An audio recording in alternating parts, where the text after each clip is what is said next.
Monet's paintings, seen up close, seem almost messed up. No outlines, no details. We might even feel they're nothing more than a few messy daubs of paint.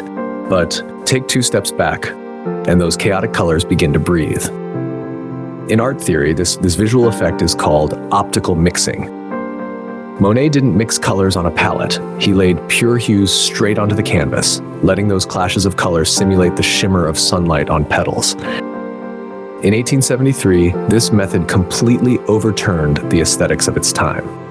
Hello everyone, this is aClimax. I'm Gao Jie. This blazing red dahlia we're looking at is worth far more than most people imagine. This painting, The Artist's Garden at Argenteuil, is almost like a domestic documentary Monet left behind in 1873. Back then, he was like a nouveau riche, someone who had just climbed out of poverty and suddenly found himself able to afford a taste of wealth. In this painting, he tries to place every bit of dignity his money could buy into the grass and the flower beds. Look first at the foreground, heaps of dahlias. Monet uses the most intense reds to give summer a burning sensation. Move inward, the middle ground becomes dappled grass. And notice this, the shadows aren't black, they're deep blue and purple. This reflects a natural law Monet observed: the stronger the sunlight, the purer the blue in the shadows. On the grass, 2 tiny blurred figures.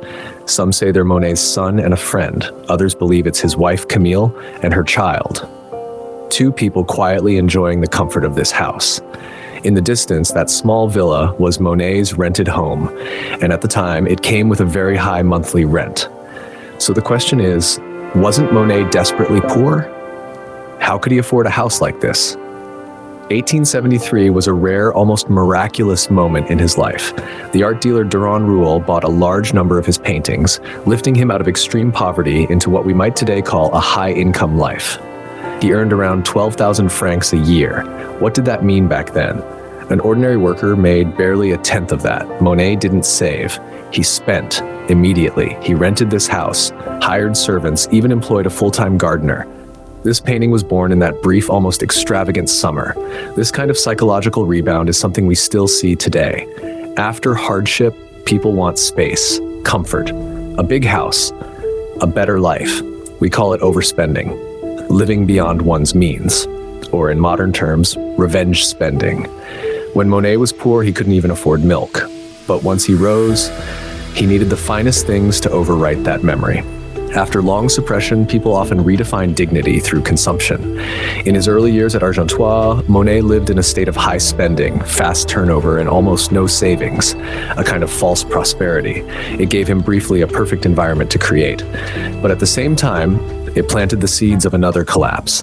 Because this income was never stable, it came in waves, and when it stopped completely. In 1874, just 1 year after his peak, an economic crisis hit. His income dropped to 0. No salary, no security, only uncertainty. Living from one painting to the next, that has always been the reality for many artists. Monet didn't just want to be a great painter. He also longed for a middle-class life. The house in Argenteuil, this quiet garden, was part of a carefully maintained illusion.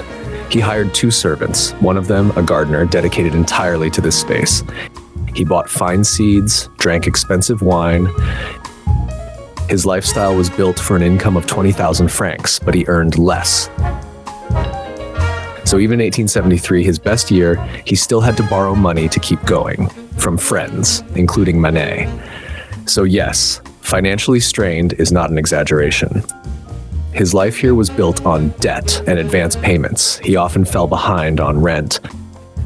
After 1873, the market collapsed. His paintings stopped selling. From 1874 to 1878, he entered one of the darkest periods of his life. By 1876, he was so broke, he had to sell his furniture just to repay debts. And yet, when we look at this painting, we don't see struggle, because this painting belongs to a moment of dignity. Monet understood framing. He chose what to show. Sunlight, flowers, calm, beauty, and everything else, the unpaid bills, the landlord's letters, his wife's illness, he left outside the frame. So this painting doesn't show his financial reality. It shows something else, the dignity he insisted on preserving. In this garden, he experienced something rare, the last warm afterglow of a life that briefly felt secure. So what makes this painting special? Not just beauty, but timing. Monet captured a moment of pure ease. These dahlias, they bloom freely. No purpose, no pressure, nothing to prove.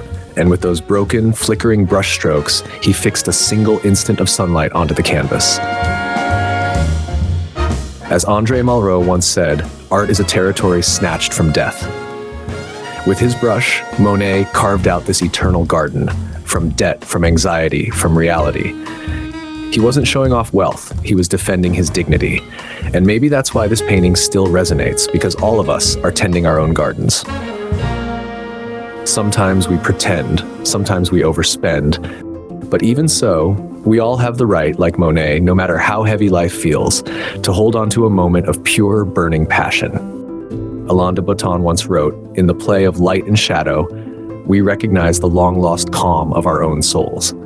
And that calm has nothing to do with money, only with whether, in the middle of chaos, we can still see those blazing red dahlias.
This is aClimax. Enjoy the greatest masterpieces in the world. Feel the rise and fall of everything. I'm Gao Jie, and I'll see you in the next one.